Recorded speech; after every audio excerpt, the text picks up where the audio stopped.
সেই জন্য আসল ইমাম সামনের দিকে সেট করার টাইম সামনে আসছে। আসল ইমাম তাই বলে ভুল বুঝবেন যে আমি কি করি খামো, আমার করি খাওয়ার কোনো এটি মসজিদত ইনকাম করি খাওয়া লাগবে নাকি, অন্য কাজ করি খামো, আমি মুক্তাদি হবো, বুঝছেন না? কিন্তু আসল ইমাম সেট না করতে পারলে তাহলে আজীবন শয়তান বদমাইশেরা বলি বেড়াবে।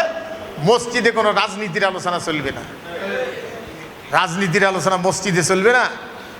মসজিদে না চলবে তোমার কেলাবত যা চলবে, বুঝছেন না? মসজিদে যারা আসে তারা হলো মুসল্লি, মসজিদে যারা আসে তারা কি মুসল্লি।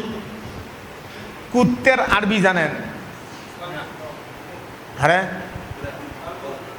হ্যাঁ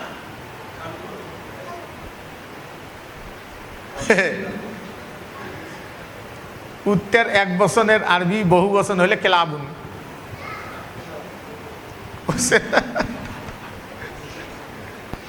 আইরে দুনিয়া। তাহলে কেলাবত যত চরিত্রহীন লোক সব কেলাব এরকম তা বলবো না।